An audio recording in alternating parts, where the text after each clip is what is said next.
So, when somebody comes to my studio and starts telling me that they prefer, this body of work over another, the first thing I do is I take a deep breath.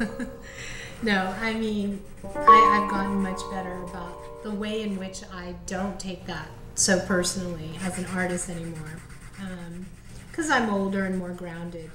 But so what I first think about is, where is this person coming from?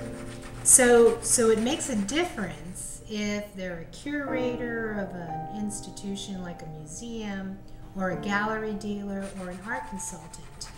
But I would say by and large, an art rep who comes to the studio and makes that kind of, reference to the work, preferring one style over another, one type over another, really has commercial concerns in mind, serving their clients, what would best sell for their clients. So right there, it's important for an artist not to take it personally, although I know it's difficult, because it has been difficult for me in the past, but to realize that they're coming from that perspective.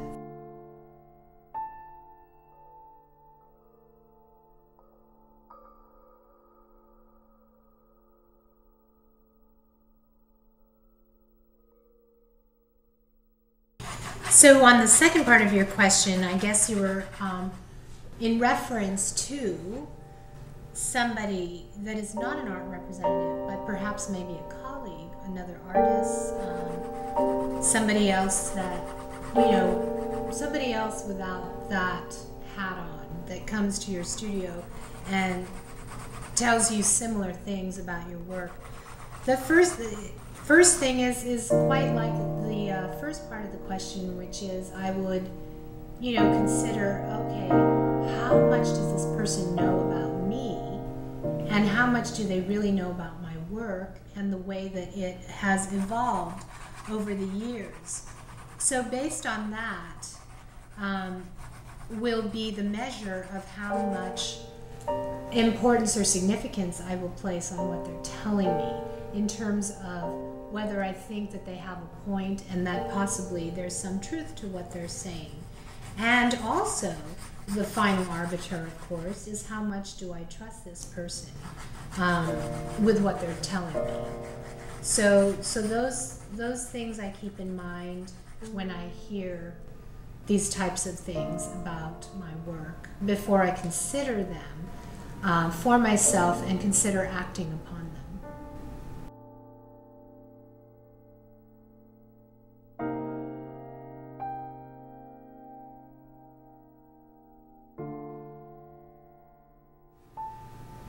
So when that happens to me, I call it like getting myself in a rut. What I actually do is, I think it's pretty counterintuitive and it's quite challenging and difficult for myself, but I do it anyway. And that is that I change mediums. So the most recent time that I was faced with this dilemma, I switched from my painting and drawing and doing monotypes, which I feel quite comfortable with, to doing woodcuts. And if you're at all familiar with my work, that's like the complete opposite of what my work is about in terms of, the veils of color, layerings of form, transparencies. I mean, those qualities you can't really begin to expect to get in working with a medium like woodcuts. So nevertheless, I persevered. I also did a few wood engravings, which is slightly different, but still working with wood, of course. And I feel that I was quite successful. I mean, the imagery came out in a different, very graphic way, and the experience was really fulfilling.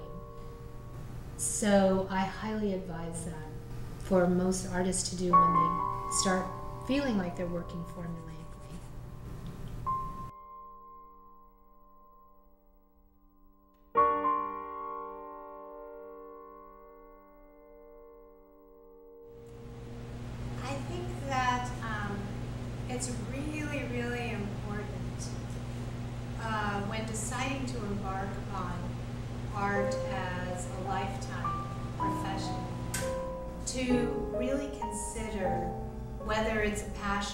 something that you can't help yourself but do because it's so much a part of your being. Or if it's simply a means for you to make money and that you hope to make a lot of money from going into this path.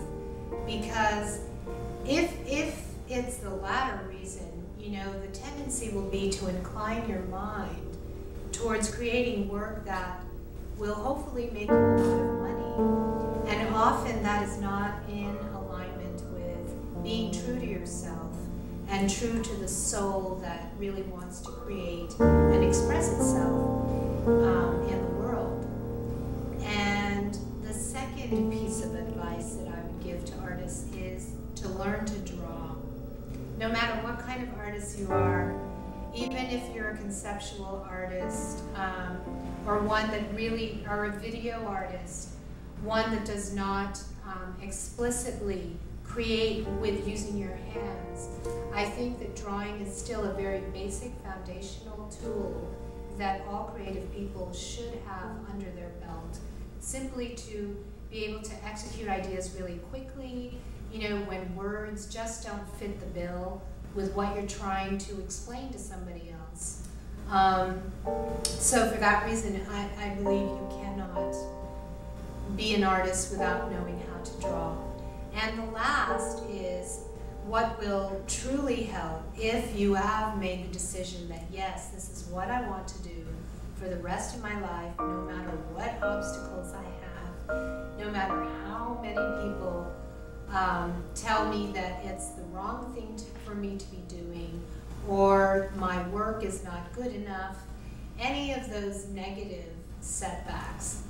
The only way to kind of plow against all of that when they do happen is to keep in mind 3 essential characteristics that should be part of how you work, and that is discipline, perseverance, and devotion.